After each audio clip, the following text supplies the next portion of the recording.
दोस्तों, क्या आपने कभी महसूस किया है कि महीनों की कड़ी मेहनत, पसीने की कमाई और उम्मीदों से लहलहाती फसल को जब आप रात में छोड़कर घर जाते हैं और अगली सुबह वही खेत वीरान, टूटा-फूटा और बर्बाद मिलता है, तो दिल पर क्या गुजरती है? एक किसान के लिए उसकी फसल सिर्फ अनाज नहीं, बल्कि उसके बच्चों के भविष्य की तरह होती है। और जब जंगली सूअर, नीलगाय, बंदर या आवारा पशु उस फसल को अपने पैरों तले रौंद देते हैं, तो वो नुकसान सिर्फ आर्थिक नहीं, बल्कि मानसिक भी होता है। कई बार तो किसान भाई रात-रात भर जागकर ठंड में ठिठुरते हुए और बारिश में भीगते हुए अपने खेतों की रखवाली करते हैं। फिर भी एक छोटी सी झपकती पलक के दौरान जानवर पूरी मेहनत पर पानी फेर देते हैं। लेकिन अब और नहीं।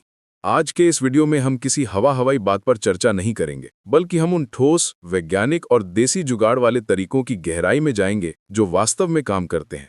आज हम आपको खेत की सुरक्षा के ऐसे अचूक तरीके बताएंगे जो न केवल आपकी फसल को बचाएंगे, बल्कि आपको रात में चैन की नींद सोने का मौका भी देंगे। नमस्ते दोस्तों, स्वागत है आपका हमारे चैनल पर, जहां हम खेती किसानी से जुड़ी सबसे सटीक और फायदेमंद जानकारी लेकर आते हैं। आज का हमारा विषय बहुत ही संवेदनशील और जरूरी है, क्योंकि यह सीधा आपकी आय और मेहनत से जुड़ा है। हम बात करेंगे कि कैसे आप बिना जानवरों को नुकसान पहुंचाए बहुत ही कम खर्च में और प्रभावी तरीके से उन्हें अपने खेत से दूर रख सकते हैं। हम पुराने पारंपरिक तरीकों से लेकर नई आधुनिक तकनीक तक हर उस पहलू को कवर करेंगे जो एक किसान के लिए जानना बेहद जरूरी है। आगे बढ़ने से पहले, अगर आप एक किसान हैं या खेती से जुड़ाव रखते हैं और ऐसी ही महत्वपूर्ण जानकारियां लगातार पाना चाहते हैं, तो अभी इस वीडियो को लाइक कर दें और चैनल को सब्सक्राइब करके बेल आइकन जरूर दबाएं। साथ ही कमेंट बॉक्स में हमें ये लिखकर जरूर बताएं कि आपके इलाके में कौन सा जानवर आपकी फसल को सबसे ज्यादा नुकसान पहुंचाता है। क्या वो नीलगाय है, जंगली सूअर है या फिर बंदर? आपका जवाब हमें अगली वीडियो बनाने में मदद करेगा। सबसे पहले हमें यह समझना होगा कि जानवर हमारे खेतों की तरफ आकर्षित क्यों होते हैं। जंगली जानवर मुख्य रूप से 3 कारणों से खेतों में आते हैं: भोजन, पानी और सुरक्षा। जब जंगलों में भोजन की कमी होती है या जब आपकी फसल में दाने पड़ने शुरू होते हैं, तो उसकी महक हवा के साथ दूर दूर तक जाती है, जो शाकाहारी जानवरों को चुंबक की तरह खींचती है। नीलगाय और जंगली सूअर जैसे जानवरों की सूंघने की शक्ति, ऑल्फैक्टरी सेंस, इंसानों से कई गुना ज्यादा होती है। इसलिए खेत की सुरक्षा के लिए हमें उनकी इसी सूंघने और सुनने की शक्ति को उनके खिलाफ इस्तेमाल करना होगा। सबसे पहले हम बात करेंगे कुछ ऐसे देसी और रासायनिक घोलों की जिन्हें आप घर पर ही तैयार कर सकते हैं और जिनकी गंध से जानवर खेत के पास फटकना भी पसंद नहीं करते। इसमें सबसे पहला और सबसे प्रभावी तरीका है मुर्गियों के अंडे और फिनाइल का घोल। ये एक ऐसा रिसर्च आधारित देसी नुस्खा है जिसे हजारों किसानों ने अपनाया है। इसके लिए आपको करीब 10 से 15 खराब अंडे लेने होंगे जो सड़ चुके हों, या आप सामान्य अंडे भी ले सकते हैं।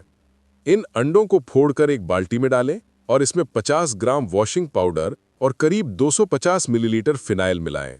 फिनाइल वही होना चाहिए जो हम घरों में पोंछा लगाने के लिए इस्तेमाल करते हैं, जिसकी गंध बहुत तीखी होती है। इस मिश्रण में आप करीब 10 से 15 लीटर पानी मिलाएं और इसे अच्छी तरह से घोल लें। अब इस घोल का इस्तेमाल 2 तरीकों से किया जा सकता है। पहला तरीका यह है कि आप खेत की मेड़ के चारों तरफ की मिट्टी पर इसका छिड़काव करें। लेकिन सबसे असरदार तरीका यह है कि आप जूट की बोरियों के छोटे छोटे टुकड़े करें या पुराने कपड़े लें, उन्हें इस घोल में डुबोएं और खेत के चारों तरफ लकड़ी के डंडों के सहारे करीब 2 से 3 फीट की ऊंचाई पर बांध दें। ये ऊंचाई इसलिए जरूरी है क्योंकि नीलगाय और सूअर की नाक का स्तर लगभग यही होता है। जब हवा चलती है तो सड़े हुए अंडे और फिनाइल की मिलीजुली बदबू जानवरों को ऐसा महसूस कराती है जैसे वहां कोई मरे हुए जानवर का मांस सड़ रहा हो या कोई शिकारी जानवर मौजूद हो। शाकाहारी जानवर स्वाभाविक रूप से सड़ांत और तीखी गंध से दूर भागते हैं। ये एक मनोवैज्ञानिक अवरोध पैदा करता है। इस घोल का असर आमतौर पर 10 से 15 दिनों तक रहता है, जिसके बाद आपको इसे दोबारा छिड़कना पड़ सकता है। एक और बहुत ही प्रभावशाली और वैज्ञानिक तरीका है ह्यूमन हेयर यानी इंसानी बालों का इस्तेमाल। शायद आपको ये जानकर हैरानी होगी, लेकिन जंगली जानवर, विशेषकर नीलगाय और हिरण प्रजाति के जानवर, इंसानों की गंध से सबसे ज्यादा डरते हैं। वे जानते हैं कि इंसान उनका सबसे बड़ा शिकारी हो सकता है। इसके लिए आपको नाई की दुकान से कटे हुए बाल लाने होंगे, जो अक्सर आपको मुफ्त में मिल जाएंगे। इन बालों को सीधे खेत में नहीं फेंकना है, क्योंकि ये मिट्टी में जल्दी गलते नहीं हैं और जमीन को खराब कर सकते हैं। इसके बजाय आपको इन बालों की छोटी छोटी पोटलियां बनानी होंगी। पतले कपड़े में मुट्ठी भर बाल रखें और उन्हें बांध दें। इन पोटलियों को खेत की सीमा पर हर 10-15 फीट की दूरी पर लटका दें। जब जानवर खेत की तरफ बढ़ता है तो हवा के साथ बालों से आने वाली विशिष्ट इंसानी गंध उन्हें ये भ्रम देती है कि खेत में कई सारे इंसान मौजूद हैं। ये तरीका जंगली सूरों पर भी काफी हद तक काम करता है। इसके अलावा कुछ किसान भाई फिनाइल के साथ गोमूत्र और नीम के तेल का मिश्रण भी बनाते हैं। नीम के तेल की कड़वाहट और गंध कीड़ों को मारने के साथ साथ जानवरों के लिए भी नापसंद होती है।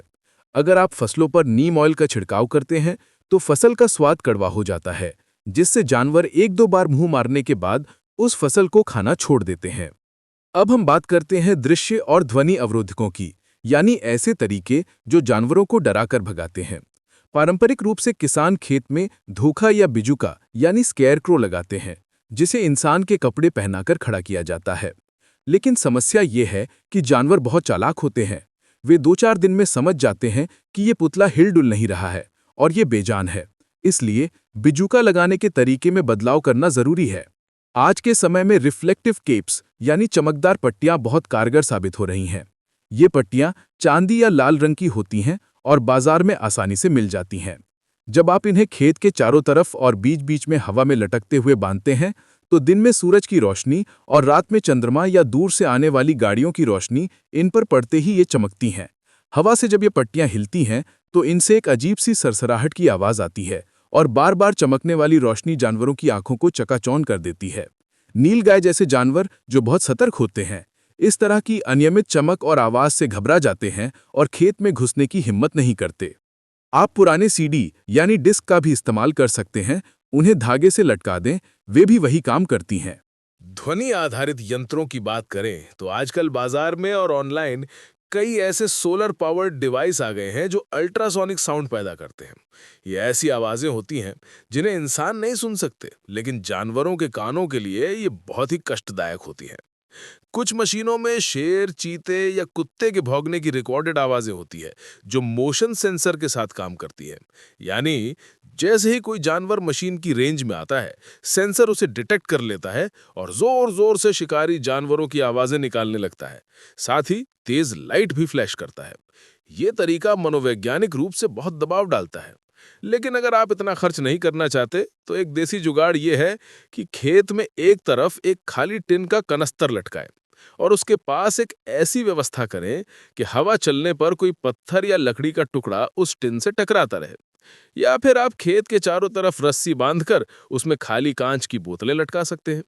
हवा चलने पर जब बोतलें आपस में टकराती हैं तो जो आवाज पैदा होती है वो सन्नाटे में जानवरों को डरा देती है। सबसे बड़ी चुनौती तब आती है जब जानवर इन सब चीजों के आदी हो जाते हैं। इसे हैबिट्यूएशन कहते हैं।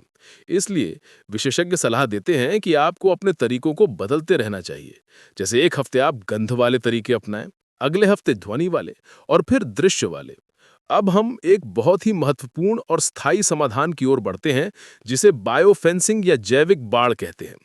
ये एक लंबी प्रक्रिया है, लेकिन इसका असर जीवन भर रहता है। खेत की मेड़ पर कंटीली झाड़ियां लगाना, जैसे कि करौंदा, नागफनी या बबूल, एक बेहतरीन प्राकृतिक दीवार का काम करता है। करौंदा न केवल एक मजबूत और अभेद्य दीवार बनाता है जिससे कोई भी बड़ा जानवर पार नहीं जा सकता, बल्कि इससे आपको फल भी मिलते हैं जिससे अतिरिक्त आमदनी होती है। इसके अलावा आप अपने खेत के बॉर्डर पर कुछ ऐसी फसलें लगा सकते हैं जो जानवरों को पसंद नहीं है। उदाहरण के लिए कुसुम यानी सैफफ्लावर, अलसी या मेंथा। अगर खेत के सबसे बाहरी हिस्से में 4-5 लाइनों में कुसुम या मेंथा लगा दिया जाए तो जानवर जब खेत में घुसने की कोशिश करते हैं तो सबसे पहले उनका सामना इन नापसंद फसलों से होता है। कुसुम में कांटे होते हैं और मेंथा की गंध बहुत तेज होती है, जिससे जानवर अंदर लगी मुख्य फसल तक पहुंचने से पहले ही लौट जाते हैं। ये एक बफर जोन की तरह काम करता है। जंगली सूअर के लिए विशेष सावधानी की जरूरत होती है, क्योंकि ये जानवर जमीन खोदकर या बाड़ के नीचे से घुसने में माहिर होता है और ये बहुत आक्रामक भी हो सकता है। जंगली सूअर को भगाने के लिए एक बहुत ही पुराना लेकिन कारगर नुस्खा है सूअर की चर्बी या विष्ठा का इस्तेमाल, लेकिन यह हर किसी के लिए संभव नहीं है। इसके लिए गंधक और पोटाश का मिश्रण भी काम आता है। आप गंधक और पोटाश की पोटलियां बनाकर खेत के किनारों पर रख सकते हैं, जिसमें आग लगाने पर सावधानीपूर्वक जो धुआं और गंध निकलती है उससे सूअर दूर भागते हैं। लेकिन इससे भी बेहतर तरीका है झटका मशीन यानी सोलर फेंसिंग। ये तकनीक पिछले कुछ सालों में सबसे ज़्यादा लोकप्रिय और 100% प्रभावी साबित हुई है। इसमें खेत के चारों तरफ तार की फेंसिंग की जाती है, जिसमें सोलर पैनल के जरिए करंट दौड़ाया जाता है। यहाँ ये समझना बहुत ज़रूरी है कि ये करंट जानलेवा नहीं होता। ये डीसी करंट होता है जो पल्स के रूप में यानी रुक रुक कर चलता है। जैसे ही कोई जानवर तार को छूता है, उसे एक तेज झटका लगता है और वो डरकर पीछे हट जाता है। इससे जानवर मरता नहीं है, बस उसे एक सबक मिलता है कि इस सीमा को पार नहीं करना है। सरकार भी अब कई राज्यों में सोलर फेंसिंग और तारबंदी के लिए सब्सिडी दे रही है। ये एक बार का निवेश है, वन टाइम इन्वेस्टमेंट, लेकिन ये आपकी फसल को नीलगाय, सूअर और यहाँ तक कि हाथियों से भी बचाने में सक्षम है। सोलर फेंसिंग लगाते समय ध्यान रखें कि तारों की ऊंचाई और गैप सही हो। नीलगाय के लिए तार की ऊंचाई कम से कम 5 से 6 फीट होनी चाहिए, जबकि जंगली सूअर के लिए जमीन के पास यानी नीचे से 6 इंच की ऊंचाई पर भी एक तार होना जरूरी है, ताकि वो नीचे से न घुस सके। अगर आप झटका मशीन का खर्च नहीं उठा सकते, तो साधारण कंटीले तारों के बीच में चमकीली प्लास्टिक की रस्सियां बांधना भी एक विकल्प है। एक और रोचक तथ्य जो रिसर्च में सामने आया है, वो है रंग का प्रभाव। ऐसा माना जाता है कि नीलगाय और कुछ अन्य जानवर लाल और सफ़ेद रंग के कॉन्ट्रास्ट को आसानी से देख लेते हैं। इसलिए खेत के चारों ओर लाल कपड़े की झंडियां लगाना भी उन्हें सतर्क करता है। लेकिन याद रखें, सबसे महत्वपूर्ण है निगरानी। कोई भी तरीका तब तक ही काम करता है जब तक आप उसे सही तरीके से मेंटेन करते हैं। अगर आप फिनाइल का घोल इस्तेमाल कर रहे हैं और बारिश हो जाती है, तो उसका असर खत्म हो जाएगा। आपको तुरंत दोबारा छिड़काव करना होगा। अगर आप झटका मशीन इस्तेमाल कर रहे हैं, तो आपको रोज चेक करना होगा कि कहीं कोई बेल या झाड़ी तार से टच तो नहीं हो रही, नहीं तो पूरा करंट जमीन में चला जाएगा, अर्थिंग, और तार में झटका नहीं रहेगा। इन सब के अलावा सामुदायिक प्रयास यानी कम्युनिटी अप्रोच सबसे ज्यादा सफल होती है। अगर आप अकेले अपने खेत में सुरक्षा करेंगे और पड़ोसी का खेत खुला है, तो जानवर उसके खेत में आएंगे और मौका मिलते ही आपके खेत में भी घुसने की कोशिश करेंगे। लेकिन अगर पूरा गांव मिलकर एक साथ बाड़बंदी करे या एक साथ गंध वाले घोल का छिड़काव करे, तो जानवरों को उस पूरे इलाके से ही दूर जाना पड़ता है। कई गांवों में किसान मिलकर बारी बारी से रात की गश्त यानी नाइट पेट्रोलिंग भी लगाते हैं, जिसमें वे टॉर्च, सीटी और ढोल का इस्तेमाल करते हैं। ये तरीका सामाजिक एकता को भी बढ़ाता है और लागत भी कम करता है। एक और आधुनिक प्रयोग जो कुछ प्रगतिशील किसान कर रहे हैं, वो है बायो अकाउस्टिक्स। इसमें जानवरों की चेतावनी वाली आवाजों यानी डिस्ट्रेस कॉल्स का उपयोग किया जाता है। जब किसी जानवर को कोई शिकारी पकड़ता है, तो वो जो दर्दनाक आवाज निकालता है, उसे रिकॉर्ड करके स्पीकर्स पे बजाया जाता है। इसे सुनकर दूसरे जानवर समझते हैं कि वहां खतरा है और वे भाग जाते हैं। ये तरीका बंदरों को भगाने में बहुत कारगर है। बंदरों के लिए लंगूर की आवाज या लंगूर का बड़ा कटआउट रखना भी बहुत प्रभावी होता है, क्योंकि बंदर लंगूर से बहुत डरते हैं। अंत में हमें ये भी ध्यान रखना चाहिए कि हम जिन जानवरों को भगा रहे हैं, वे भी प्रकृति का हिस्सा हैं, और वन्य जीव संरक्षण अधिनियम यानी वाइल्ड लाइफ प्रोटेक्शन एक्ट के तहत कई जानवरों को मारना या चोट पहुंचाना गैर कानूनी है। जैसे नीलगाय और मोर संरक्षित प्रजातियां हो सकती हैं राज्यों के नियम के अनुसार। इसलिए हमारा उद्देश्य उन्हें मारना नहीं, बल्कि उन्हें अपनी फसल से दूर रखना होना चाहिए। बिजली के नंगे तार यानी लाइव वायर जिनमें सीधा घर का करंट हो, कभी भी खेत में न छोड़ें। ये न केवल जानवरों के लिए बल्कि इंसानों के लिए भी जानलेवा है, और ये एक गंभीर अपराध है। हमेशा सोलर फेंसिंग का ही उपयोग करें जो सुरक्षित है। खेती में धैर्य और निरंतरता की जरूरत होती है। कोई भी एक तरीका जादुई छड़ी नहीं है। आपको मौसम, जानवर की प्रजाति और अपनी फसल के हिसाब से तरीकों को बदलते रहना होगा। सबसे अच्छा परिणाम पाने के लिए एकीकृत दृष्टिकोण यानी इंटीग्रेटेड अप्रोच अपनाएं। यानी खेत के बाहरी हिस्से में बायोफेंसिंग जैसे करौंदा या कुसुम, उसके अंदर गंध वाले अवरोधक जैसे फिनाइल या बाल, और बीच बीच में ध्वनि या दृश्य यंत्र। जब आप इन 3-4 सुरक्षा चक्रों को एक साथ लागू करते हैं, तो किसी भी जानवर के लिए आपकी फसल तक पहुंचना लगभग नामुमकिन हो जाता है। तो दोस्तों, ये थे खेत से जंगली जानवरों को भगाने के कुछ बेहद असरदार और रिसर्च आधारित तरीके। हमें उम्मीद है कि इन उपायों को अपनाकर आप अपनी फसल को बर्बाद होने से बचा पाएंगे और अपनी मेहनत का पूरा फल प्राप्त करेंगे। याद रखिए, समस्या बड़ी हो सकती है, लेकिन सही जानकारी और थोड़ी सी सूझबूझ से उसका समाधान जरूर निकलता है। अगर आपको लगता है कि ये जानकारी आपके किसी किसान मित्र या रिश्तेदार के काम आ सकती है, तो इस वीडियो को उनके साथ शेयर करना ना भूलें। खेती किसानी में ज्ञान बांटने से ही बढ़ता है। हम आगे भी आपके लिए ऐसे ही समस्याओं के समाधान लाते रहेंगे। अगर आपके पास भी कोई देसी जुगाड़ है जिससे आपने अपने खेत को सुरक्षित रखा है, तो कमेंट में जरूर साझा करें, ताकि दूसरे किसान भाई भी उसका लाभ उठा सकें। वीडियो को अंत तक देखने के लिए आपका बहुत बहुत धन्यवाद। मिलते हैं अगले वीडियो में। तब तक के लिए खुश रहें, सुरक्षित रहें और अपनी फसल की रक्षा करते रहें। जय जवान, जय किसान।